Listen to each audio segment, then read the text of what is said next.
Welcome to On the Issues. I'm Phoenix City Councilwoman Thelda Williams. On today's show, we're talking about transportation and the Transit 2050 plan. The city is moving at full speed to make big investments in our transportation network, and we're on our way to make the promise of Transit 2050 a reality. We just celebrated the kickoff of one of our first major achievements, a major expansion of our bus service. To learn more, I'm here with the city's Public Transit Director, Maria Hyatt, and Dave Todd from Transdev, one of the bus operators helping to make expanded bus service a reality. Welcome to you both. Thank you. Thank you. Okay, Maria, I want to start off with you. How many people ride the bus on a daily basis? About 175,000 people ride during the week, Councilwoman. And that's before all the expansion? That is before expansion. So we're really looking forward to what we're going to see after the expansion. So, I was very involved in 2050. Big believer of transportation and work hard to get the tax passed. And I've had more people come up to me and say, okay, we passed it, where is it? It seems like it should be simple. You turn the key and there it is. Can you tell us some of the steps it takes to begin the process of implementation of increasing service? And you know what, that's an easy thing to think. It passed in August of 2015, but we didn't start collecting the money until January 1st. Oh, that makes a big difference. It does. So, you have to have at least the money start to flow in, and then you have to make all of the plans. So it's not just turning the dial. It is negotiating with your contractors, of which we have Dave Todd from Transdev here today. And then you think, well, gosh, all I have to do is tell him this is what I want, and it's going to happen. But there's a whole lot involved in it. So on both sides. So there's things that have to be done on our side of the house at the city. And then Dave's going to talk about all of the things that have to happen on their side and that make it take a while in order to make things happen. So I'll talk about my side of the house first, and then I think Dave will talk about his. So on my side, we have to start the scheduling. Because we use federal funds, we do have to follow all of the federal processes. So one of the things that the council is very familiar with is twice a year we go through a process of looking at our routes. So we suggest the changes, we go and let the council know what we're proposing to talk about and out with the community, and then it's a community process from there. So it takes us about 6 months before we can implement new service or any changes to our service. How do you change the priorities? Is it number of people, the routes? I mean, there's so many different factors. So one, we listen to our community. So they're usually telling us well in advance. We want it here. We want it more frequent. We want you to not go to this neighborhood, cut it off a little bit sooner, or wait, I want you to expand it further into my community. So we listen to everything that they say, then we package it up, and then we take it out to the public to say, hey, here's what we heard. Are we on track? Is this what you want to see? And we go through a series of public comment periods. So we go out, we talk to our passengers. If you're on the bus, you're going to hear the announcement that says, we're looking at changes. Please call us. Please go online and tell us what you think. We then hold a series of public hearings. Throughout the city? Throughout the city, actually throughout the region, because this is, these changes don't happen just in Phoenix. They're throughout the Valley Metro area. We especially, so let's say we're going to do something specific in an area. We'll actually go out to those bus stops. We will put notices on the bus stops so that those people can hear about any of the specific impacts. We go out to our transit centers and what we call walk and talk. So our passengers, they're busy. They don't always have the time to go call us or go to a public hearing. So we take staff out to our transit centers and we walk with them as they're walking to the bus, asking them for their input. We write that down, we include their comments in as we go forward. Then once we have all of that public comment, we go back to the City Council. We go back to your subcommittee specifically, and we give you the results of that. We also then tell you how much it's going to cost for those new services. So in this instance, we started that process back in April for our October service changes. And we then go scheduling, we make sure that our service is efficient as possible with what we're proposing, and you don't want a bus to stop and then not go someplace else. So it's actually pretty complicated, all of the different things that we do to make sure that our service is effective, it's efficient, and does exactly what the community asks us to do. So in this instance, again, we started in April. We implemented service this Monday. And what the October service changes are, which is our big expansion, it's 20% more service in Phoenix. So our buses are running 3 more hours a day. Which is huge for us. We really base that on things that we heard during the campaign or even before the campaign. I don't know how many times we'd be out talking to the community and we'd hear the story of, you know, my husband works construction and he has to be at work at 4 o'clock or 5 o'clock in the morning. And that means I've got to pack up the kids in the car because they're still sleeping to go take my husband to the bus stop. Or he gets off work at midnight. And the same story. So it's getting those second and third shift workers is one of the things that we heard a lot from the community and being able to address. So with the October service changes, we're now starting at 4 o'clock in the morning during the week, and we're going until midnight during the weekdays. It's a big change for our people. So not only does it help them in getting to and from work, but it also helps them with going to have fun. So they're able to go to a baseball game, and the light rail train is able to take them, but that bus wasn't there to bring them back home on their second leg. We know that the vast majority of our riders are taking bus and train, and so being able to make those connections makes all the sense. And you're even coordinating them. We are coordinating. You know, people, I'm sure people don't always think that's the case, but we really do make sure that our times line up and that people are able to get from one vehicle to another vehicle.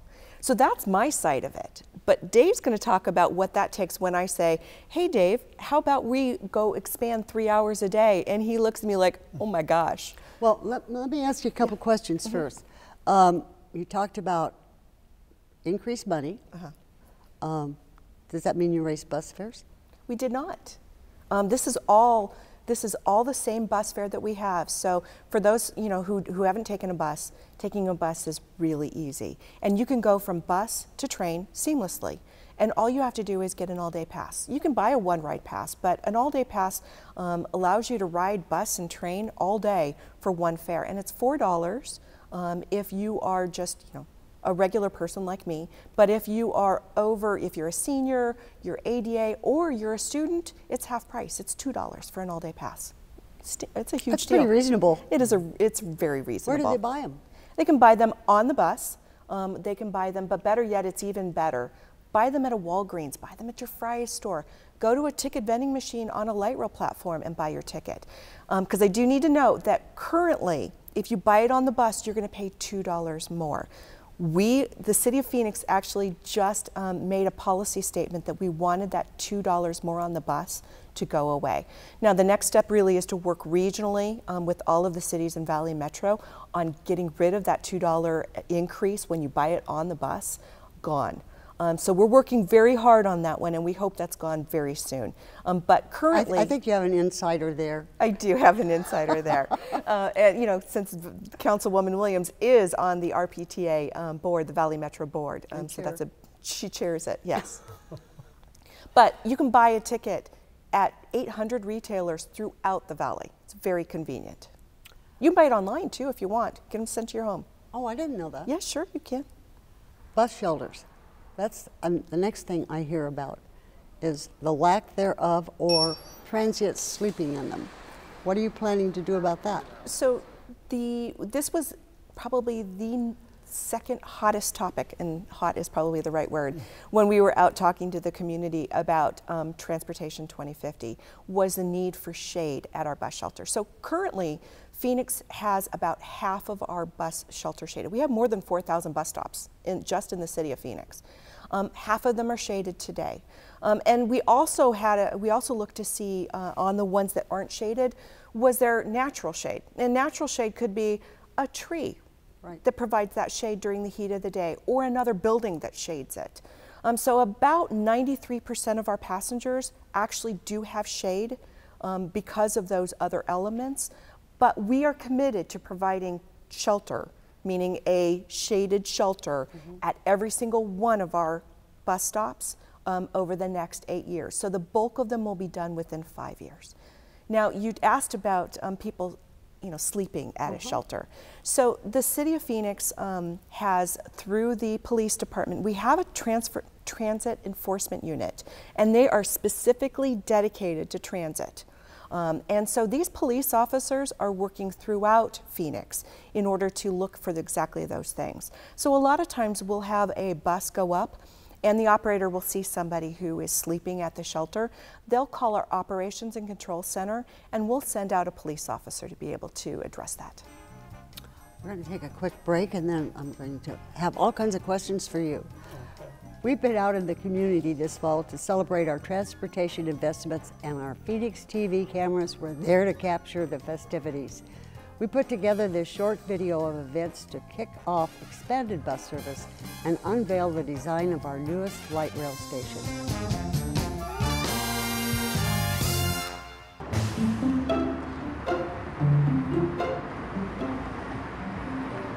Transit users wanted more buses and more frequency of our buses. You spoke, we listened. We were going to make sure that transit ran later, that provided the service to the people who need it to get to their appointments, to work on second or third shift. But equally as important is the extension of hours of dial-a-ride. This is for people who qualify and have a need for transportation to come to their home and take them wherever they may need to go. This is only the beginning. I know you are still hiring because we are going to increase services again in April. And I am very excited for this because this is something this valley has needed for so long, a true good transportation. And we are now finally going to have it. Today is a major milestone for moving things forward with Phoenix Transportation 2050. By adding this 50th Street Light Rail Station, we are going to be increasing access for the disability community to have access to an amazing facility with so many resources for all those individuals. Well, I have to say this is my first time at this facility. OMG. It is fabulous. I want to thank everyone who helped design this, put this together. This is a true point of pride for the city of Phoenix. It is marvelous. This is going to be so important for people with disabilities to get here to the Ability 360 Center, to the Sports and Fitness Center, and to access what really is probably a one-of-a-kind resource that really doesn't exist anywhere in the country.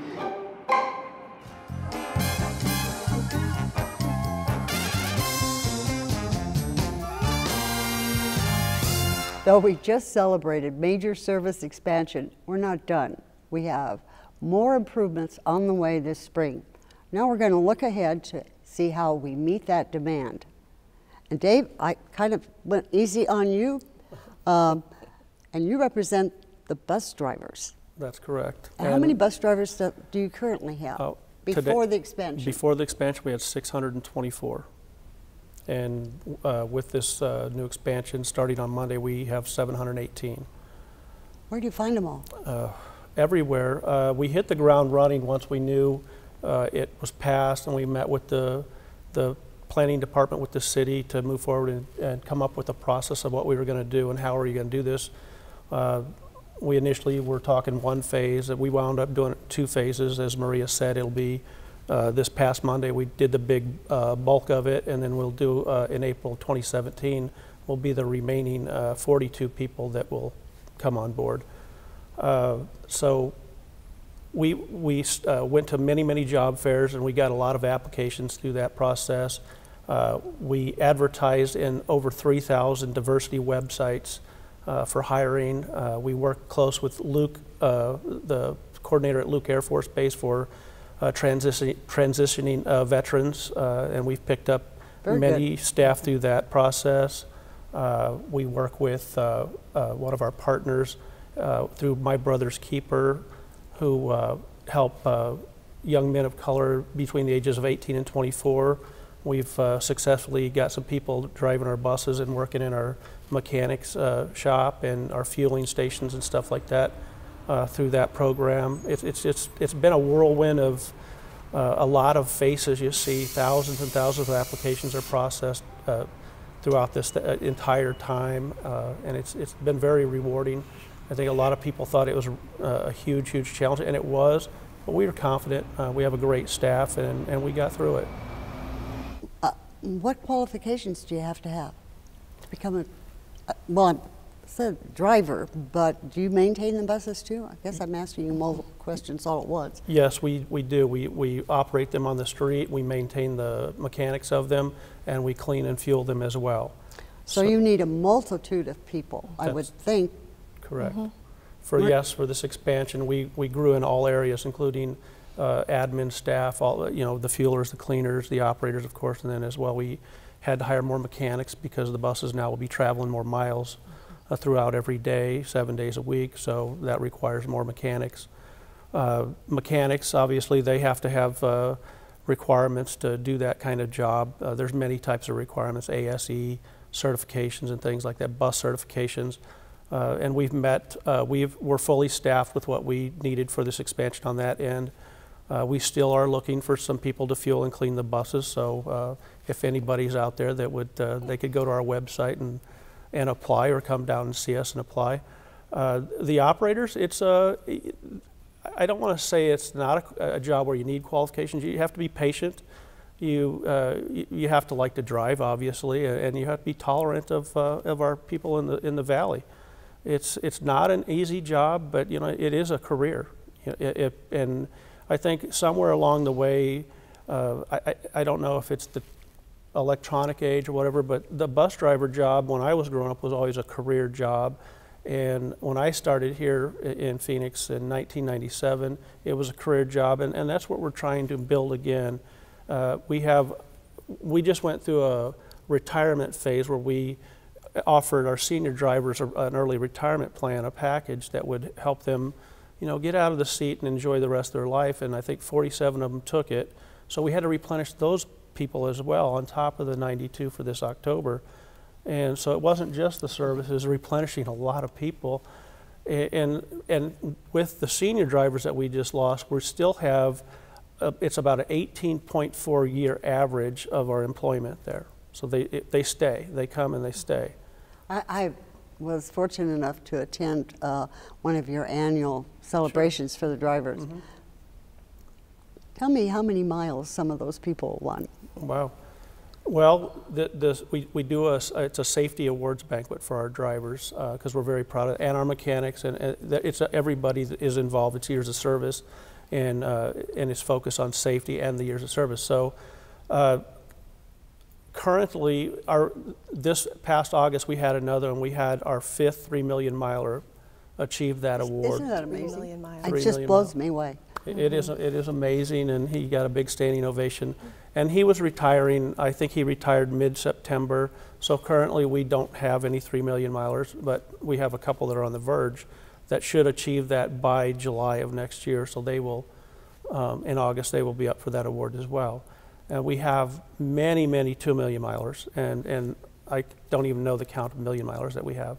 It takes 12 years to achieve that safe driving. So they have to go 12 years with no accidents to get that award. So that's very impressive. It really is. It is. It is very impressive, and we're very proud of them. We're very proud of our training team. During this process, they have just hit the ground running. They worked tirelessly to get this done, and they've done an outstanding job. So we're very proud of that group. It's led by our director, Kathy Carter. She's probably tired right now, but they want to keep going and make sure we give Maria those 42 people on time so we can kick off April like we did for October of this year. I was talking to Katrina earlier, mm-hmm. and because you started hiring quite some time ago and training people, mm-hmm. tell me what you did with those people until you had to put them into service. Yeah, I was so impressed. Yeah, so that was one of our challenges, what we were going to do with them, because we didn't have the service for them to go out and drive at that time. It just wasn't as Maria said, we work together on what's called run cuts, and that's the service out on the streets. Well, it didn't require that many drivers that we were actually hiring for, and you can't hire 92 people overnight, obviously. So we started, I believe it was late March, early April, to start ramping up for this. And so we put together some programs, and one of them was, to kick it right off, was an ambassador program where we would put people out on the transit platforms with... What was it? It's ambassador. So so they had our Transdev ambassador, it said on the back, red vest. They had coolers with them, so they're handing out water, and they were out there to meet and these are our drivers that were out there to meet and greet the passengers that they normally are driving for, and it was well received, I think. It was. And we got a lot of great feedback, both from the operators, and then they also were tasked to get some feedback from the passengers that ride the bus, and we use that, you know, when we go to the planning department and work with them on the next schedules and stuff like that. So it was very successful. The next phase of it, as those numbers grew, we couldn't have 92 ambassadors out at the platforms. I think the people would get a little tired of seeing that, but so we went to St. Vincent de Paul, the Humane Society, and what we did is we wanted to get our employees involved in the community. And so with St. Vincent de Paul, we were sending 12 to 14 people there a week to volunteer, and they were doing 40 hours a week. And you know, I would go over there with each class the first day to thank them and thank St. Vincent de Paul for allowing us to partake in this. And it was so rewarding, the feedback that we got from our operators and other employees that would participate in this.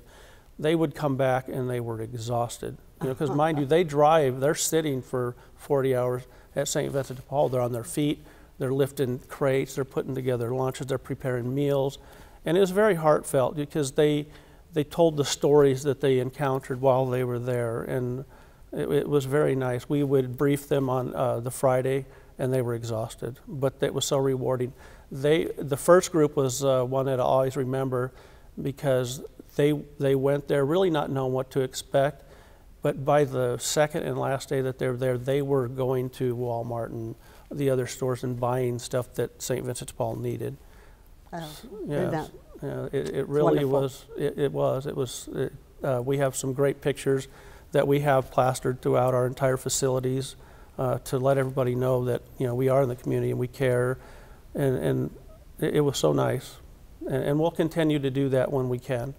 Well, we're in the process of planning for April, right? We are. Another expansion. Big expansion. More people. More people. So will you continue to offer that community service while you continue to hire the extra people? Absolutely. We backed off of it the week before the October 24th, this past Monday. We had to back off to kind of feel where we were. We surely didn't want to let Maria down and miss any service. Oh, yeah. So we had to have all people. She would get very upset about that, trust me. Yes, she would. So we had to pull back and regroup to see where our head count was and to see how things would go, and I can say that everything's going very, very well. So we will go back out in the community with our excess people and continue to do that. They're actually looking forward to it because the holidays are just around the corner, and they want to be a part of that. So we're excited. It is really exciting. I think it gives the ridership an opportunity for better hours, better service, but it also means a lot of new employment. Absolutely. And I think people miss that. I mean, they see the buses and whatever, and they don't ever probably think of all the people it takes to maintain those buses. You see a driver, you think that's it? Well, it's not. I mean, a lot of goes into it. And these are good wage. Oh yeah, how much is the starting salary? When they start in training with us, if they come to us with a CDL license, it's $14.44 to start. Okay. So it like I said, it's a career. It's they top out. It takes 5 years to top out to the top wage, and it's $26 an hour, and great benefits. I was going to say, you have benefits Absolutely. Top-notch benefits. They get a person that's been there for 20 years gets 5 weeks of vacation I don't get 5 weeks of vacation. I don't either. And they get the 11 holidays and birthday, they get a lot of that. And then they get, of course, their health care and dental and vision.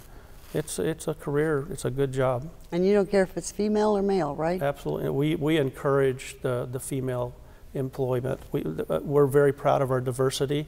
We're trying to bolster that number through this recruitment process.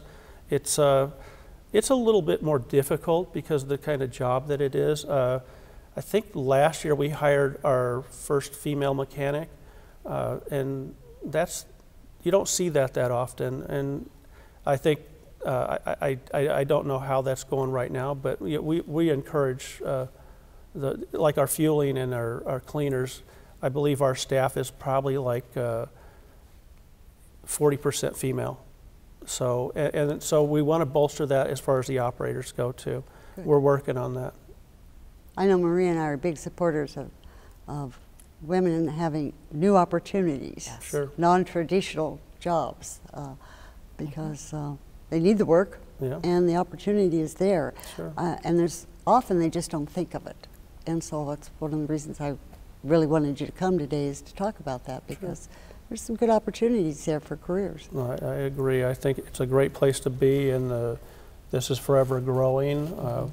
And there's plenty of opportunity to have a nice career and stay.